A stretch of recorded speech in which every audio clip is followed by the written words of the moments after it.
اہل ایمان پر اللہ تعالیٰ نے رمضان المبارک کے روزے فرض کیے ہیں، اور الحمدللہ اہل ایمان اللہ تعالیٰ کی توفیق کے ساتھ رمضان المبارک کے روزوں کی ادائیگی میں مصروف عمل ہیں۔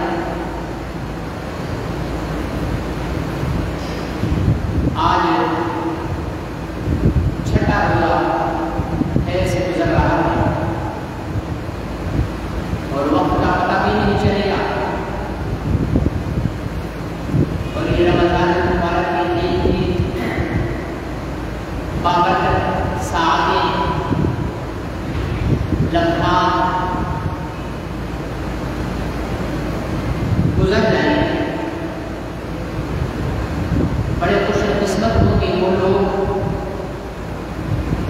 جو رمضان المبارک کے ایک دن کی لمحات کو اپنی بخشش اور نجات کا ذریعہ بنائیں گے، اور بڑے بدنصیب ہوں گے وہ لوگ جو رمضان المبارک کے ان لمحات کو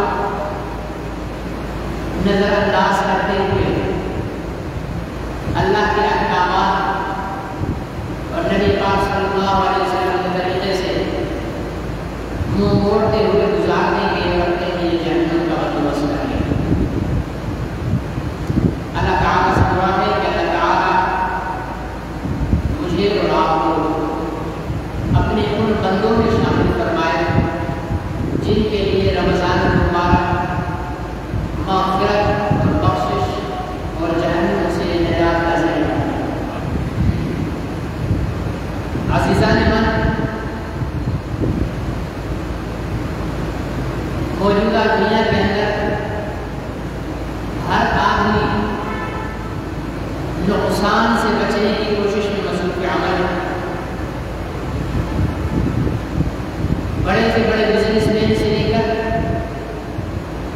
ٹھیلا لگانے والے اور موچی تک ہر ایک کی کوشش یہ ہوتی ہے کہ مجھے نقصان نہ ہو، مجھے خسارہ نہ ہو، اور فائدے کی تلاش میں رہتے ہیں۔ اللہ تعالیٰ نے قرآن پاک کی چھوٹی سی سورت العصر کے اندر انسان کو نقصان سے بچنے کا راستہ بیان فرمایا ہے، اور اس راستے پر جو شخص چلے گا وہ نقصان سے بچ جائے گا، اور اس راستے سے جو شخص ہٹے گا وہ نقصان اور خسارے میں رہے گا۔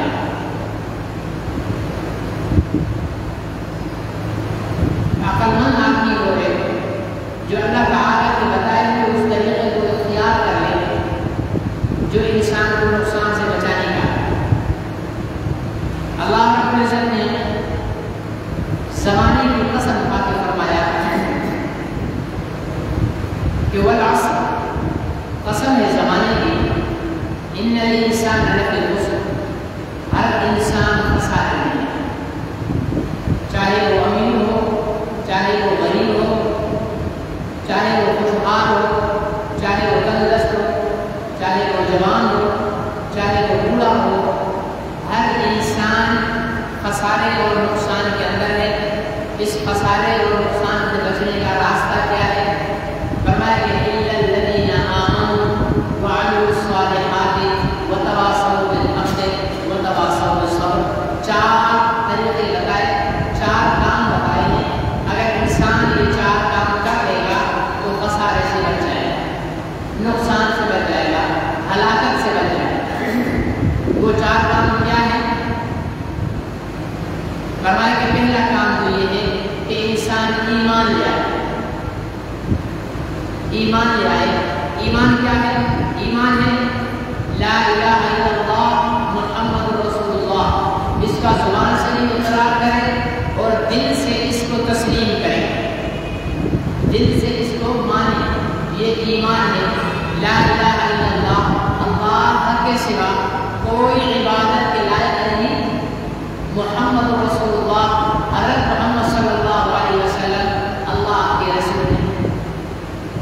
یہ ایمان کا دروازہ ہے، یہ ایمان کی بنیاد اور اساس ہے۔ اللہ تعالیٰ عبادت کے اندر شریک نہیں ہے۔ کیا مطلب؟ کہ جب ہم نے لا الہ الا اللہ محمد رسول اللہ کا اقرار کر لیا تو گویا ہم نے اپنے آپ کو اللہ کے حوالے کر دیا۔ اللہ کے حوالے کرنے کا مطلب کیا ہے؟ اللہ کے حوالے کرنے کا مطلب یہ ہے کہ اب مجھ پر میرے اللہ کی مرضی چلے گی، اللہ کے علاوہ کسی اور کی مرضی مجھ پر نہیں چلے گی۔ یہ ہے لا الہ الا اللہ۔ اب اللہ کی مرضی تو چلے گی، لیکن اللہ کی مرضی ہمیں پتہ کیسے چلے؟ کیا چاہتے ہیں اللہ؟ اللہ کی مرضی کیا ہے؟ تو محمد رسول اللہ، کہ محمد اللہ کے رسول ہیں اور وہی اللہ کی مرضی بتائیں گے۔ چنانچہ قرآن پاک جو حضرت محمد رسول اللہ صلی اللہ علیہ وسلم پر نازل ہوا، حضور علیہ السلام نے ہم تک پہنچایا، تو اس قرآن پاک کے اندر ساری اللہ کی مرضی موجود ہے۔ اب اگر ہم لا الہ الا اللہ محمد رسول اللہ کا اقرار کرنے کے بعد اللہ کی مرضی کے خلاف زندگی گزاریں، اللہ کے رسول کے طریقوں کے خلاف زندگی گزاریں، تو میرے عزیز دوستوں اور بزرگوں، یہ بہت بڑی ناانصافی کی بات ہے۔ یہ انسان کا اپنے اوپر ظلم کرنا ہے۔ اللہ کو یا اللہ کے رسول کو آپ کی میری فرمانبرداری اور اطاعت کی ضرورت نہیں ہے۔ اللہ کے لیے اللہ کے رسول اور اللہ کے رسول کے لیے اللہ کافی ہے۔ پوری دنیا میں اللہ کا انکار کر لے، اللہ تب بھی ہوں گے، اور پوری دنیا اللہ کو ماننے لگ جائے، اللہ تب بھی ہوں گے۔ انکار کر لینے سے اللہ کی الوہیت کے اندر کوئی کمی نہیں آئے گی، اور اقرار کر لینے سے اللہ کی الوہیت کے اندر کوئی اضافہ نہیں ہوگا۔ جب کوئی نہیں تھا تب بھی وہ تھا، جب کوئی نہیں ہوگا تب بھی وہ ہوگا، اور جب کوئی نہیں تھا تب بھی اس کی شان ویسی ہی بڑی تھی جیسے آج سب ہونے کے باوجود بھی اس کی شان بڑی ہے۔ اس لیے اللہ کا کلمہ ایمان لانا، یہ ایمان کامیابی کی پہلی سیڑھی ہے۔ اگر ایمان دل کے اندر نہیں ہے، آپ کے پاس دنیا ہے، آپ کے پاس دولت ہے، آپ کے پاس پیسہ ہے، آپ کے پاس اقتدار ہے، دنیا کی ہر آسائش اور راحت ہے، تب بھی آپ ناکام ہیں، تب بھی آپ نقصان میں ہیں، تب بھی آپ خسارے میں ہیں۔ کیوں؟ اس لیے کہ جتنی دنیا ہے، یہ دنیا فنا ہونے والی ہے۔ اگر پوری دنیا کی حکومت بھی مل جائے تو ایک دن مر کر چھوڑنی پڑے گی۔ ایسا نہیں ہے کہ جو دنیا کا بادشاہ ہے اب وہ مرے گا۔ دنیا کو چھوڑو، آپ اپنے پاکستان کو دیکھو، پاکستان کے بانی محمد علی جناح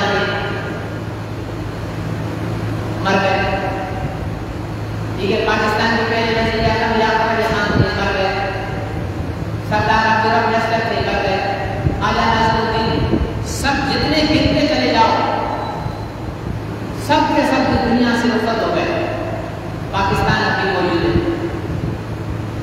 تو ان کے اقتدار کا ان کو کیا فائدہ ہوا؟ کوئی فائدہ نہیں ہوا۔ ہاں، اگر کسی حکمران نے حکومت اور اقتدار میں رہ کر عوام الناس اور اللہ کے بندوں پر رحم کیا، انہیں انصاف فراہم کیا، ٹھیک ہے نہیں، انہیں انصاف، طریق انصاف والا انصاف نہیں، حقیقی انصاف اللہ تعالیٰ نے، اللہ تعالیٰ کے بندوں کو اگر کسی نے فراہم کیا اور اللہ کے احکامات کو اللہ کے بندوں پر لاگو کیا، تو وہ اس کی حکومت اس کے لیے بخشش اور نجات کا ذریعہ ہے۔ میں نہیں سمجھتا ہوں کہ ہمارے ملک کے اندر کوئی ایسا حکمران آیا ہے 72-73 سال کے اندر کہ جس نے اللہ اور اللہ کے رسول کے احکامات کو اس ملک پر بالعکس نافذ کیا۔ تو میرے عزیز دوستوں اور محترم بزرگوں، کامیابی کی پہلی سیڑھی ایمان ہے، اور الحمدللہ ہم مومن ہیں،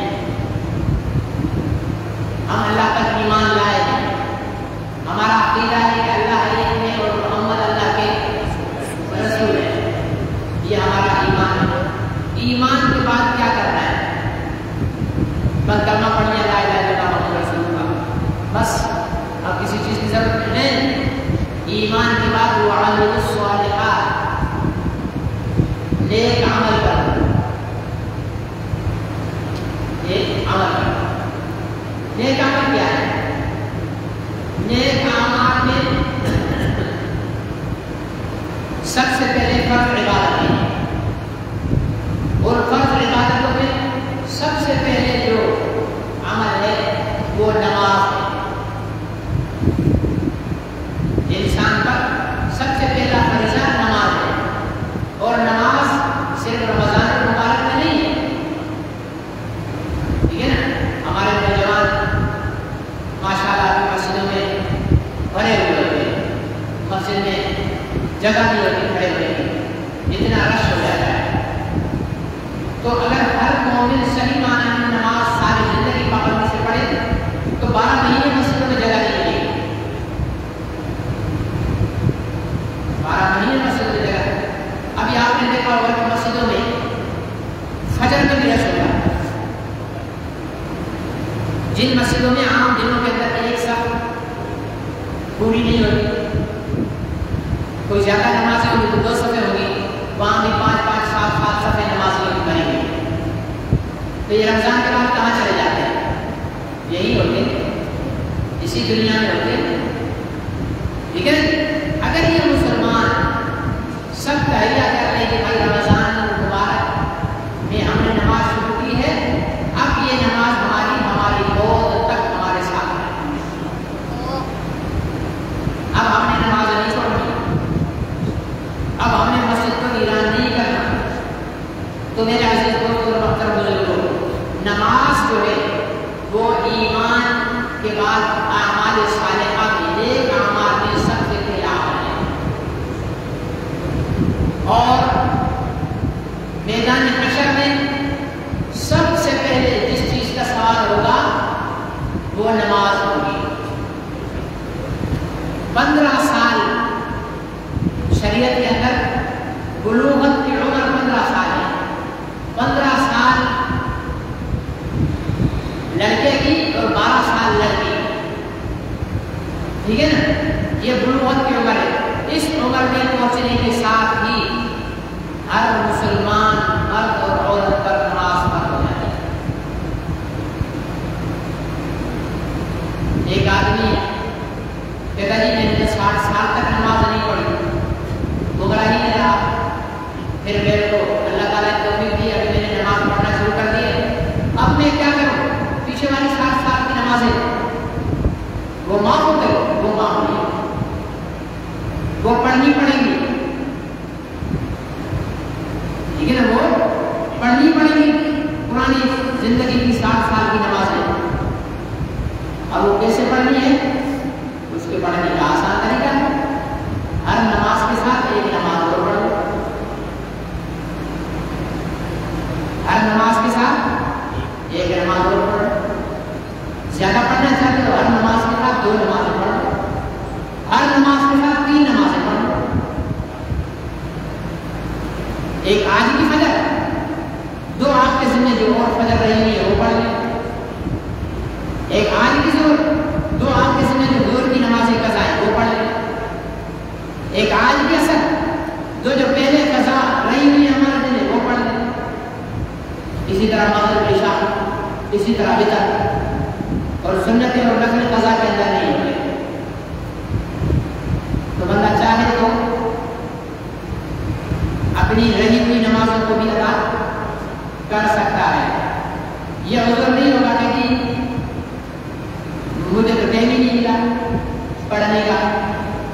جو پڑھ رہے ہو وہ تو ٹھیک، جو رہ گئی ہے ان کا حساب مر کر دینا پڑے گا، مر کر دینے سے بہتر ہے بندہ یہی حساب کتاب کر یہی حساب کتاب، اور اس کے قضا کا ایک طریقہ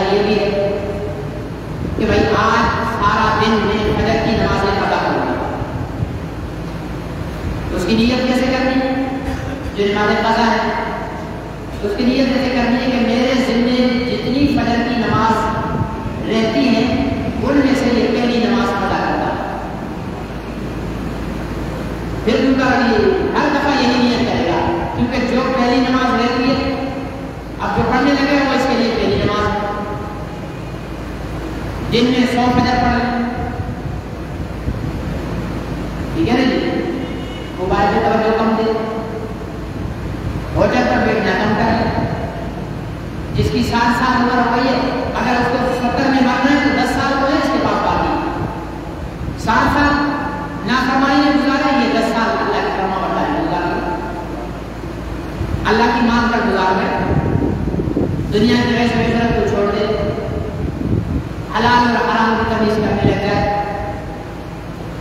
تو اللہ تعالیٰ کو اس پر آزادی دیتے ہیں. ہمارے ہاں اللہ تعالیٰ نے قرآن پاک کے اندر نماز پڑھنے کا حکم نہیں دیا ہے. ایسے نہیں فرمایا کہ صلوا الصلاۃ, نماز پڑھو. پورے قرآن میں کیا ہے؟ اقیموا الصلاۃ, نماز کو قائم کرو. قائم کرنے کا مطلب ہے یہ ستون قائم کرنے سیدھا کھڑا ہونا. جیسے یہ ستون ہے سیدھا کھڑا ہے, اس کے اندر ٹیڑھا پن نہیں ہے, بالکل سیدھا کھڑا ہے. پر میں نماز کو ایسا ٹیڑھا نہیں رکھو, سیدھا رکھو. نماز میں وقت کی پابندی ہو, نماز میں طہارت کا خیال ہو, نماز کا وضو سنت کے مطابق ہو, نماز کا ایک ایک عمل سنت کے مطابق ہو. ٹھیک ہے نا جی؟ تو یہ ہے نماز کا خیال, اور ہمیشہ ہو نماز کی پابندی. بے نمازیوں کو کوئی کیا شکایت کرتی ہے, اللہ ان کے لیے دعائی کرتے ہیں اللہ بے نمازیوں کو نماز لگا دے. ہم نمازیوں کے لیے حالات پڑے, ہم جو نمازی ہیں جو سمجھتے ہیں کہ بڑا ہم نے 3 ماہ لیا نماز پڑھ کر, ہم اپنے گریبان میں جھانکے نا تو ہم خود بھی نماز پڑھ کر مجھے دیں. کیوں؟ اس لیے کہ نماز اللہ کے رسول کے طریقے کے مطابق تو ہماری نہیں, اللہ کے رسول کے طریقے کے مطابق ہماری نماز نہیں. ہماری نماز تو اپنی مرضی کی ہے. ٹھیک ہے جی؟ اللہ کے رسول نے صفوں کو سیدھا رکھنے, خالی جگہ کو پر کرنے کا حکم فرمایا ہے. ٹھیک ہے جی؟ یہ جو میں نماز سے پہلے کہتا ہوں کہ سب کو صفوفکم اقیموا واعتدلوا وتراصوا وسدوا الخلل, یہ حضور علیہ السلام کے فرامین کا خلاصہ ہے. مل کر کھڑے ہو جاؤ اعتدال کے ساتھ, ایسے بھی نہیں ایک دوسرے کے اندر گھس کر کھڑے ہو جاؤ, نہیں, اعتدال کے ساتھ کھڑے. اور درمیان میں خالی جگہ کو پر کرو. ہمارے یہاں اگر ہمارے یہاں دوسرے ملکوں کا نہیں پتا, پاکستانی قوم کا مجھے پتا ہے کہ سب بھی ہم اپنی مرضی کی بناتے ہیں. سب بھی مغرب میں آپ دیکھ لیں, نوٹ کر لینا, یہاں جب آئیں تو مغرب میں نوٹ کر لینا کہ وہ ایک مختصر نماز ہوتی ہے. اچھا, اصول کیا ہے سب کا کہ امام کے پیچھے مسجد کا مرکز کیا ہوتا ہے؟ امام کا مصلی. مسجد کا مرکز امام کا مصلی. اب امام کے پیچھے سے سب کھڑی کرنی ہے. پہلا بندہ امام کے پیچھے کھڑا ہوگا, پھر اس کے دائیں پھر اس کے بائیں, یوں چلے جائیں گے. ہمارے یہاں وہاں سے شروع کریں گے, 4 بندے وہاں کھڑے ہو گئے. اچھا, یہ سب پوری نہیں ہے, 4 اس کے پیچھے بھی کھڑے ہو گئے, اور 5 ادھر کھڑے ہوئے ہیں, وہ سب پوری نہیں ہے, 3 اس کے پیچھے وہاں بھی کھڑے ہوئے, بیچ میں خالی.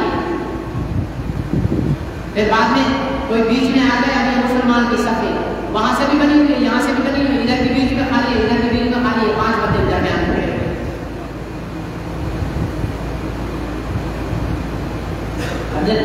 اتصال صفوں کا ملا ہوا ہونا ضروری ہے, یا اتصال ہی نہیں. اچھا, یہ کھڑے کیوں ہوتے ہیں بتائے گا کوئی بھی اچانک کھڑے ہوئے بس ایسے نہیں کھڑے ہوئے ہوتے. یہ کھڑے ہوئے ہوتے سلام پھیر کر بھاگنے کے لیے. جو اطمینان کے ساتھ نماز پڑھنے آیا ہوگا نا وہ کہیں کی بھی سب سے بیٹھ جائے گا. اور جو نماز مسجد میں آنے سے پہلے بھاگنے کی پلاننگ کر رہا ہوگا نا وہ سب کے کنارے پر آ کر کھڑا ہوگا کہ سلام پھیرو اور بھاگو. پوری صف میں سے پیچھے نکلنا مشکل ہوگا، سائڈ سے بھاگو. یہ ہماری نماز کی یہ مقصد تحقیق کرنا نہیں، مطلب سمجھانا ہے کہ یہ ہماری نماز کی ایک کوتاہی ہے. اچھا اس کے علاوہ دوسری کیا کوتاہی؟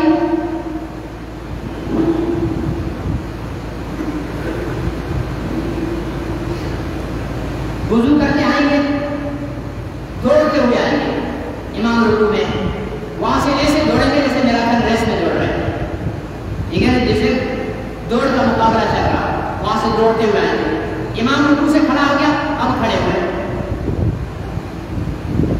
اب کیا کر رہے ہیں؟ اب کھڑے ہوئے. اب کھڑے ہوئے امام سجدے میں چلا گیا پھر بھی کھڑے ہوئے، امام دوسرا سجدے میں چلا گیا پھر بھی کھڑے ہوئے، امام دوبارہ کھڑا ہوا پھر جا کے نیت باندھ رہا ہے. اس طرز عمل سے کیا پتا چلا؟ ہمارا لوگوں کا ذہن کیا ہوتا ہے؟ رکوع میں پہنچ گئے تو رکعت مل گئی، اور رکوع نکل گیا تو رکعت بھی نکل گئی. اب رکعت تو نکل ہی گئی ہے، اب جب امام کھڑا ہوگا پھر شامل ہو گئی. کیوں؟ سجدہ نماز نہیں ہے کیا؟ دوسرا سجدہ نماز نہیں ہے کیا؟ دو سجدوں کے بیچ میں درمیان میں جو جلسہ ہوتا ہے وہ نماز نہیں ہے کیا؟ مطلب یہ ہوگا کہ آج کا نمازی نماز پڑھنے نہیں آتا، آج کا نمازی رکعتیں پڑھنے آتا ہے. رکعت مل گئی تو ٹھیک ہے، نہیں ملی تو کھڑا ہوا ہے، پھر دوسری رکعت جب ہے پھر نیت باندھ لے. بھائی نماز پڑھنے والے بن جاؤ، رکعتیں پڑھنے والے نہیں بن جاؤ.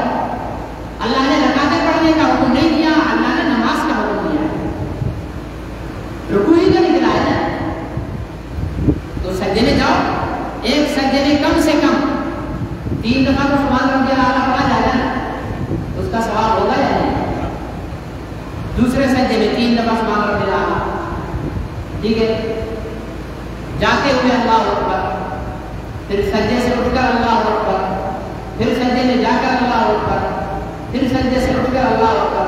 4 اللہ اکبر، 6 سبحان ربی الاعلیٰ.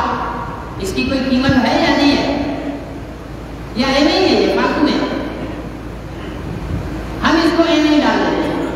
یہ تو وہ بات ہو گئی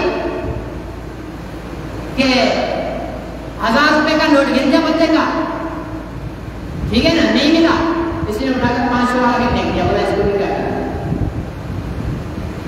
بھائی رکعت نکل گئی ہے، تو باقی نماز تو مت چھوڑ، باقی نماز تو پڑھ،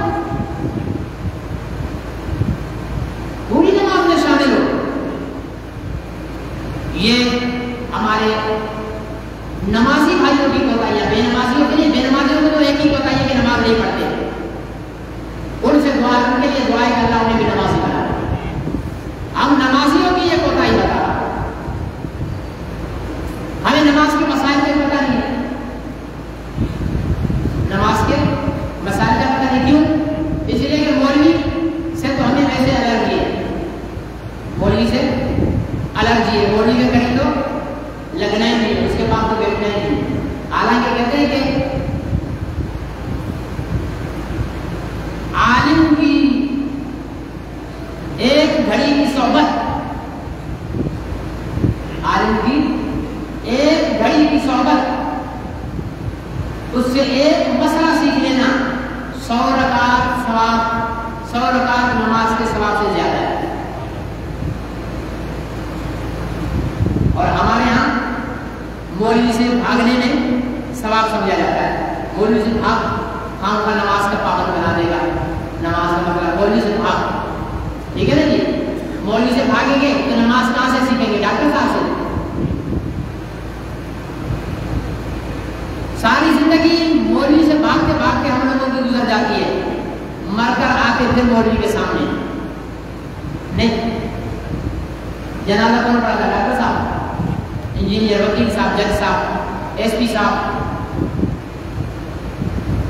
وزیر اعظم صاحب, ایک دن کے وزیر اعظم صاحب. ٹھیک ہے, وہ نماز پڑھا ہے. مولوی نے پڑھانی ہے بھائی, جتنا بھی بھاگو تمہارے ہی رشتے دار اٹھا کر میت مولوی کے سامنے رکھیں گے, یہ لگی اس کے جناب.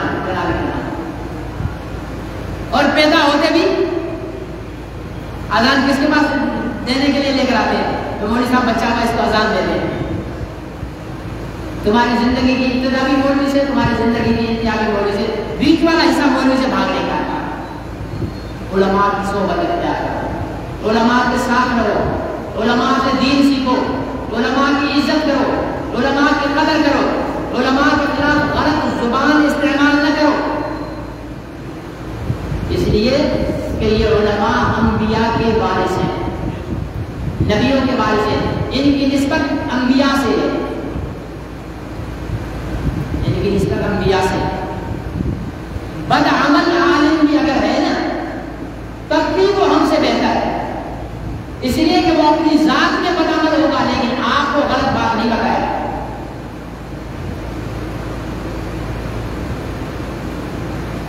آپ کو غلط بات نہیں بتائے.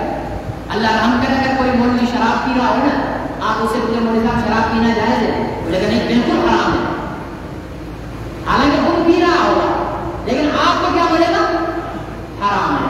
بے عمل مولوی بد پرہیز ڈاکٹر حکیم کی طرح ہے, بد پرہیز حکیم کی طرح. آپ کھانسی کا مرض لے کر جاؤ گے, آپ کو بولے گا ٹھنڈی چیزیں نہیں کھانا, ٹھیک ہے, مونگ پھلی نہیں کھانا, آئس کریم نہیں کھانا, اور خود کھانس رہا ہوگا, آئس کریم کھا رہا ہوگا, خود بد پرہیزی کر رہا ہے, لیکن آپ کو جو بتا رہا ہے وہ صحیح بتا رہا ہے. آپ کو نہیں بولے گا کہ ہاں کوئی کھا لو کھا لو کھا لو, میں کھا رہا ہوں اسی لیے میں تم بھی کھا رہے ہیں. ایماندار حکیم حاضر ہمیشہ مریض کو صحیح رہنمائی کرے گا اگر وہ خود اپنی بات پہ عمل نہ کر رہا. تو نماز ہم سیکھیں گے کہاں سے؟ علماء کرام سے, ٹھیک ہے نا. ہمیں تو یہ بھی پتہ نہیں ہوتا کہ سجدہ سہو ہوتا کیا ہے, سجدہ سہو ہوتا کب ہے, کیوں کیا جاتا ہے. یہ تو اللہ معاف فرمائے, اچھے بھلے مسجد کے اماموں کو بھی پتہ نہیں ہوتا. میں تو نماز کبھی کبھار کہیں پڑھنے کی توفیق مل جاتی ہے نا, جو نیلے حافظ ہوتے ہیں, جن کو جو عالم نہیں ہے, شریعت کے مسائل معلوم نہیں, صرف حافظ مسئلے پر کھڑے ہو گئے. اب جو ہاں سجدہ سہو نہیں کرنا وہاں بھی بیچارے کر لیتے کیونکہ انہیں پتہ ہی نہیں. اور ہم اپنی مسجدوں میں امام رکھنے کے لیے صرف شکل دیکھتے ہیں, یہ نہیں دیکھتے کہ یہ عالم ہے بھی صحیح یا نہیں, عالم ہے بھی صحیح یا نہیں, یہ ہم نہیں دیکھتے. بس جو آگے کہا گیا, امامت کے لیے پہلی شرط یہ ہے کہ اسے نماز کے مسائل آتے ہوں. جس کو نماز کے امامت کے مسائل نہیں آتے وہ امامت کرانے کا حقدار ہی نہیں, تو ساروں کی نماز کا بیڑا غرق کر دے گا. تو اس لیے میرے بھائیوں, نماز, روزہ, حج, زکوٰۃ, یہ ساری چیزیں علماء سے سیکھا کرو. صرف یہ نہیں, تجارت, مولوی صاحب میں یہ کام شروع کر رہا ہوں, ذرا بتائیں کہ یہ شریعت کی روشنی میں کیسا ہے, میں کیسے لین دین کرتا ہوں, بتاؤ یہ جائز ہے یا ناجائز. میں اس طرح زمین ٹھیکے پر لیتا ہوں, میں نے باغ اٹھایا ہے, اس طرح ہمارا معاہدہ ہوا ہے, بتاؤ کہ یہ جائز ہے یا ناجائز ہے. اس پوری جماعت میں, حالانکہ جامع مسجد میں اکثر تاجروں کی ہوتی ہے نماز, ٹھیک ہے نا, اس پوری جماعت میں ایک بیچارہ ہوتا تھا, اللہ تعالیٰ اسے غریق رحمت کرے, بھائی اظہر قریشی, سنا ہے, وہ چھوٹی چھوٹی بات پوچھنے کے لیے آتے تھے. بولتا اب میں یوں کر رہا ہوں, اس میں بتائیں شریعت کیا کہتی ہے. اب میں یہ کام کرنے لگا, اس میں بتائیں شریعت کیا کہتی ہے. اب یہ کرنے لگا, اس میں شریعت کیا کہتی ہے. آج کل ہم مسلمانوں کو شریعت کا, ہم کہتے ہیں بس پیسہ کیا کہتا ہے, یوں کرنے سے پیسہ زیادہ آئے گا یا یوں کرنے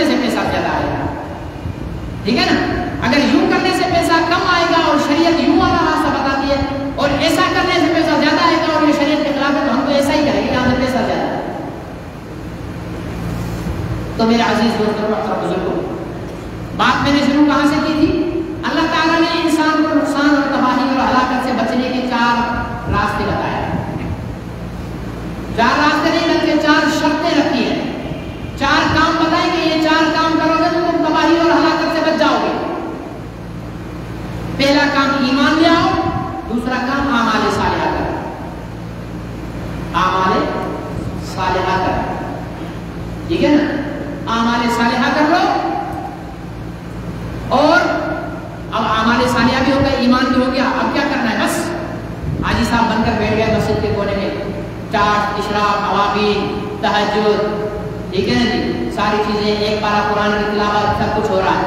گھر میں بیگم فلمیں دیکھ رہے ہیں، بیٹیاں بے پردہ شاپنگ کے لیے نکل رہی ہیں، حضرت صاحب مسجد کے کونے میں بیٹھے ہوئے. یہ نہیں چلے گا. الا الذين امنوا وعملوا الصالحات وتواصوا بالحق. حق بات کی وصیت کرو، جس کو کہتے ہیں امر بالمعروف. عمران خان والا نہیں. ایک امر بالمعروف ہمارے یہاں پاکستان میں 2 امر بالمعروف ہو گئے. ایک امر بالمعروف وہ ہے جس کا اللہ نے حکم دیا ہے، اور ایک امر بالمعروف وہ ہے جو ہمارے بدبخت حکمران نے متعارف کرایا ہے. امر بالمعروف کا جلسہ رکھ کر لڑکیوں کو ڈانس. یہ ہمارے مہمان وزیر اعظم، ٹھیک ہے نا جی، مجھ سے بہت سے لوگ پوچھتے ہیں، سوشل میڈیا پر پوچھتے ہیں، ویسے بولتے ہیں کہ آپ عمران خان سے اتنے چڑھتے کیوں؟ عمران خان سے اتنے چڑھتے کیوں؟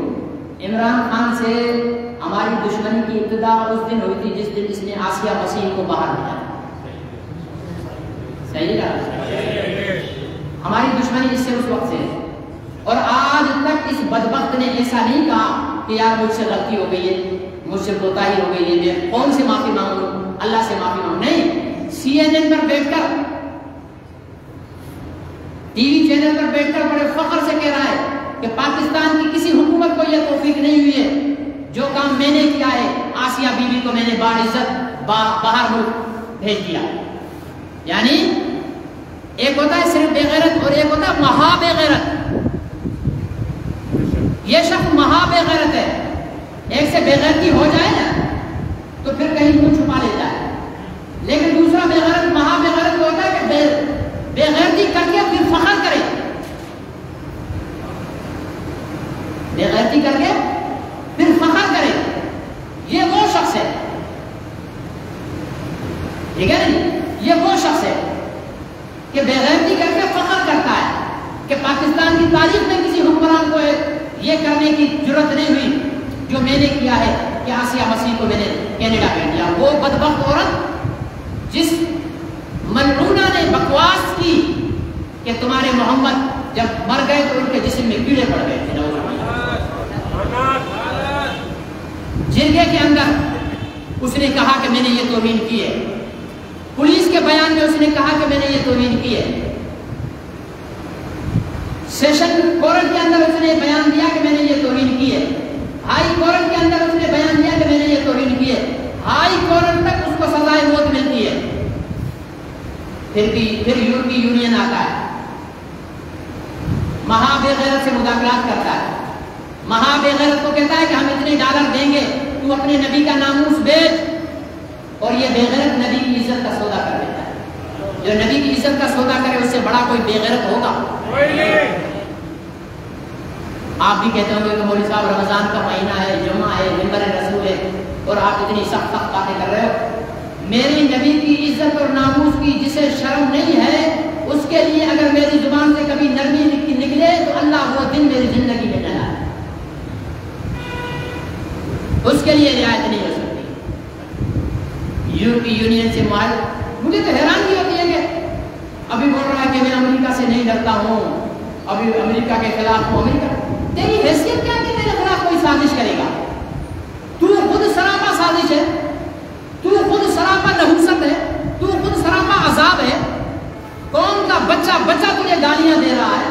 تیرے اندر شرم ہوتی، تیرے اندر حیا ہوتی، تیرے اندر غیرت ہوتی تو یہاں سے ملک چھوڑ کر بھاگ جاتا.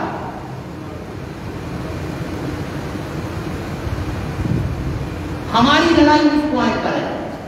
جب لڑائی ہوتی ہے تو پھر دشمن کے ساتھ چھوٹے چھوٹے حساب بھی کیے جاتے ہیں نا، پھر ہم حساب کرتے ہیں کہ تمہاری یہ بات، تمہاری یہ بات، تمہاری یہ بات، تمہاری یہ.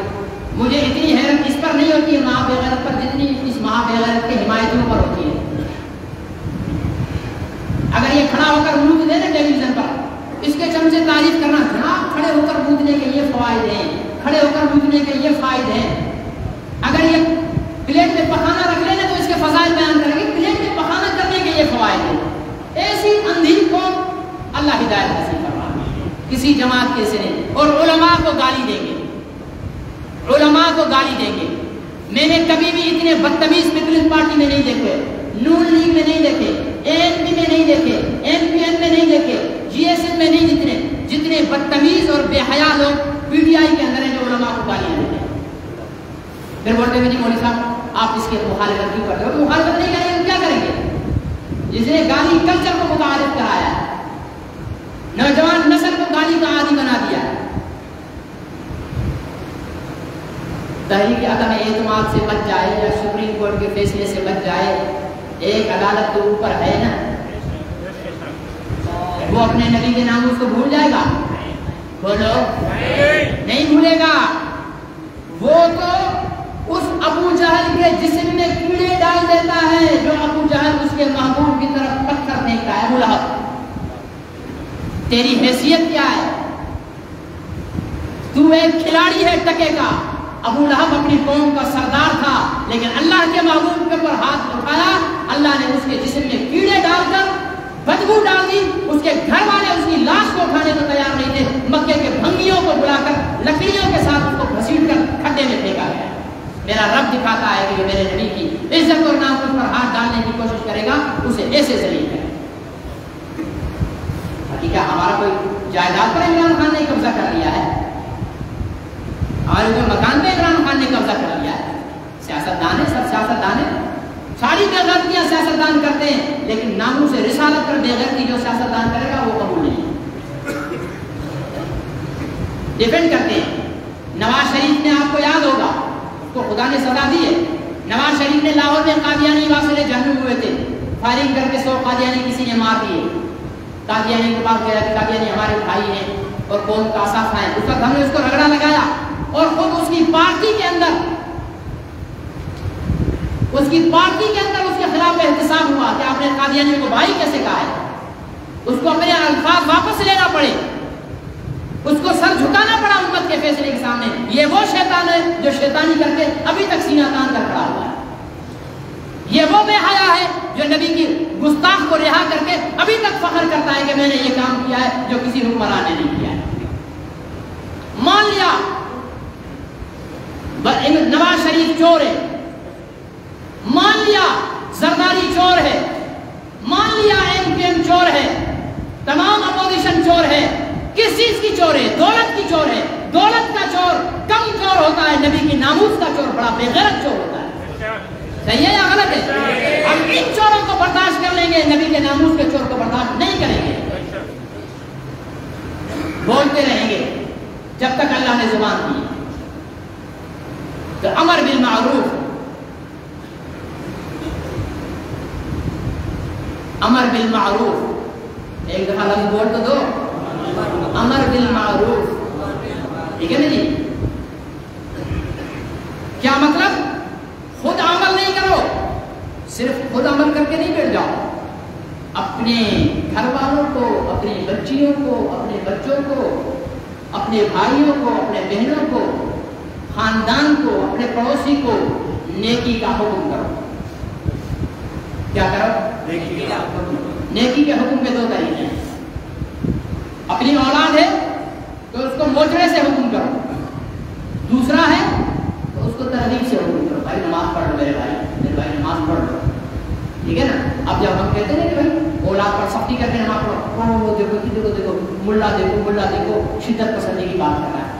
اچھا یہ جو ملا کر رہا ہے نا، اسی کا بیٹا اگر چائے کا کپ توڑ دے نا تو کھینچ کے اس کو چماٹ لگائے گا. چائے کے کپ پہ چماٹ جائز. نبی کی فرمان، نبی کی سنت، نبی کا فرمان کہ تم اپنے بچوں کو نماز کے لیے بولو، جب وہ 7 سال کے ہوں، اور ان کو مار کر نماز پڑھاؤ جب وہ 10 سال کے.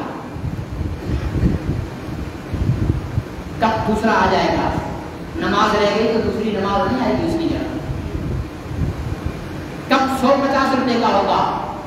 نماز اتنی بڑی چیز ہے کہ اس کی ایک تصویر، یہ زمین و آسمان کے درمیان کا خلا بھی اگر کوئی آدمی چاہے نا کہ یار میں یہ دینے کو تیار ہوں، مجھے یہ ایک تصویر دے دو، نہیں مل سکے گی. اتنی قیمتی ہے نماز. امر بالمعروف، نیکی کا حکم. بیوی پر شوہر کا حق ہے. اس کے ساتھ کھانا غلط پکانے پر ناراض ہوتا ہے نا؟ ہوتے ہیں بھائی ہم لوگ یا نہیں ہوتے؟ سارے ضروری بیٹھے ہوئے ہوں بھائی جیسا بھی پکا دے خیر ہے. وہ ہمارے ایک بہت بڑے بزرگ تھے ملا جیون رحمت اللہ علیہ، اصول فقہ کے بہت بڑے وہ تھے، لیکن بیگم صاحبہ سے بہت ڈرتے تھے، بہت ڈرتے تھے. اور وقت کے بادشاہ جو ہیں ان کے پیر بھی تھے وہ. اب جناب بیگم صاحبہ نے نمک زیادہ کر دیا، نمک زیادہ کر دیا. جو آپ میں سے ایسا ہو تو اندر اندر ہنسے بھرے، ٹھیک ہے؟ نمک زیادہ کر دیا. اب ہمت نہیں ہو رہی کہ بیگم کو بولے کہ نمک زیادہ ہے. بادشاہ کے پاس گیا، کہنے لگا مجھے فوجی دستہ دو. کیا کرو؟ فوجی دستہ. یہ حقیقی واقعہ بتا رہا ہوں، ایسے درویش لوگ بھی تھے. فوجی دستہ دو. بادشاہ نے بولا حضور خیر تو ہے، کس سے جنگ لڑنی؟ بولا بہت خطرناک دشمن ہے، اس کا گھیراؤ کرنا ہے اور اس کے سامنے اعلان جنگ کرنا ہے. مرشد تھا، بادشاہ نے پکڑا دیا ایک درجہ فوجی، اپنے گھر کے گھیراؤ کرا کے 2 سپاہیوں کے کندھے پر پیر رکھ کر کھڑا ہوا اور اندر سے آواز دے کہ نیک باغ آج سالن میں نمک تیز تھا، یوں کہا اور دوڑ لگائی. فوجی پورا بھاگو یہاں سے. ایسے بھی ہوتے ہیں، لیکن ایسے بھی ہیں جو کپڑے استری نہ ہو تو ناراض، چائے پھیکی ہو تو ناراض، نمک تیز ہو تو ناراض، بیوی سے بات چیت بند. ارے کپڑے استری نہیں ہے تو ہو جائیں گے، نمک تیز ہو گیا ہے تو کم ہو جائے گا، میٹھا کم ہے تو چینی ڈل جائے گی، لیکن نماز رہ گئی تو نہیں آئے گی. ناراض ہونے کی یہ چیز ہے. ایمان لاؤ، اعمال صالحہ کرو، نیکی کا حکم دو. چوتھا کام برائی سے روکو. وتواصوا بالصبر، نہی عن المنکر، برائی سے روکو. ہاں موجودہ دور کی سب سے بڑی برائی، معذرت کے ساتھ ہاتھ جوڑ کر کہتا ہوں، موجودہ دور کی سب سے بڑی برائی، گزشتہ 10-15 سال سے چیختا آ رہا ہوں، رمضان المبارک میں عورتوں کا بازار میں جا کر خریداری کرنا. یہ سب سے بڑی برائی ہے، یہ بے حیائی ہے، یہ بے شرمی ہے. ہماری تو عورتیں کبھی نہیں گئی، گھر میں سب آ جاتا ہے. مرد بنو مرد. جو مرد غیرت والا ہوگا اس کی عورت یوں نہیں سر پہ برقع رکھ کر بازار میں مٹکتی تھی. الفاظ میرے سخت ہیں لیکن یہ نشر میں جان بوجھ کر لگاتا ہوں تاکہ سنو، درد ہو، احساس ہو، سمجھو. کتنی گندی نظریں بازاروں میں دیکھی ہیں. کیا آپ کو پسند ہے کہ آپ کی بیوی پر غلیظ نظر پڑے، آپ کی بہن پر غلیظ نظر پڑے، آپ کی بیٹی پر غلیظ نظر پڑے؟ ہاتھ جوڑ کر کہتا ہوں اپنی خواتین کو بازار سے روک دو. خود 10 چکر لگانے پڑ رہے ہیں، لگا کر گھر پہ سامان لے آؤ. ان کو گھومنے کا موڈ ہے، اپنے ساتھ لے جاؤ کہیں گھمانے پھرانے کے لیے، لیکن ان گندی بازاروں میں نہ لے کے آؤ. یہ گندی بازاریں ہیں. میں واضح الفاظ میں کہتا ہوں یہ گندی بازاریں ہیں. میں نہیں کہہ رہا، میرے نبی کا فرمان ہے کہ زمین پر اللہ کی سب سے قابل نفرت جگہ بازار ہے، اور میری عورت وہاں جا رہی ہے جہاں اللہ نفرت کرتے ہیں. اس لیے ارادہ کرتے ہو، ڈر ڈر کے ارادہ کرتے ہو یا مردوں والا ارادہ کرتے ہو؟ ارادہ کر لو کہ انشاءاللہ ہم اپنی خواتین کو اس عید پر تمام سامان گھر میں پہنچائیں گے، خود لے کر آئیں گے. کوئی ضرورت نہیں ہے باہر نکلنے کی. میری بہن، میری بیٹی، میری ماں، میرے نبی نے فرمایا کہ عورت کے سر کا ایک بال بھی اگر باہر نکل آیا، جب تک اس پر غیر محرم کی نظر پڑے گی، اس عورت پر خدا کی لعنت، خدا کے رسولوں کی لعنت، خدا کے فرشتوں کی لعنت، سمندروں میں تیرنے والی مچھلیوں کی لعنت، فضاؤں میں اڑنے والے پرندوں کی لعنت، زمین پر رینگنے والے کیڑے مکوڑوں کی لعنت. اور میرے نبی نے فرمایا جو عورت اپنے شوہر کی مرضی کے خلاف، یا غیر شادی شدہ ہے تو اپنے باپ کی مرضی کے خلاف اجازت کے بغیر گھر سے باہر نکلے گی تو یہ جتنی میں نے پہلے نام لیے ہیں اس عورت پر گھر واپس آنے تک لعنت برستی رہتی ہے۔ میری بیوی پر لعنت برسے، خدا کی لعنت برسے گی تو وہ میری بیوی میرے خیر کیسے ہو سکتی ہے؟ وہ میری زندگی کا سکون کیسے ہو سکتی ہے؟ جس بیٹی پر میری پر خدا کی لعنت برس رہی ہو وہ بیٹی مجھے خیر کہاں سے دے گی؟ میرے عزیز دوستوں اور محترم بزرگوں، اس چیز کی پابندی کریں گے اپنی خواتین کو پردے کا اہتمام کرائیں۔ میرے سمجھ میں نہیں آتا کہ کوئی ایسا کام ہو کہ خاتون بازار میں آئے بغیر وہ کام نہ کر سکے۔ ہاں، وہ خواتین معذور ہیں جن کے گھر کوئی مرد نہیں، ٹھیک ہے، ان کے لیے اللہ کے رسول نے اجازت دی ہے مکمل پردے کے ساتھ جائیں، ٹھیک ہے، ان کی مجبوری ہے۔ لیکن جس کا شوہر بھی بیٹھا ہے، جس کا بھائی بھی بیٹھا ہے، جس کا باپ بھی بیٹھا ہے، وہ عورت بازار جائے، یہ بالکل غلط ہے۔ اس چیز کا راستہ روکنے کی کوشش کیجیے، ڈرنے کی ضرورت ہے۔ ہر چیز میں ڈر لو بیگم صاحبہ سے، اور محبت بھی کر لو بیگم صاحبہ سے، کیونکہ محبت کی وہی حقدار ہوتی ہے شوہر کے۔ لیکن شریعت کے معاملے میں اس پر سختی رکھو، اس پر پردے پر سختی رکھو۔ اللہ مجھے اور آپ کو مدد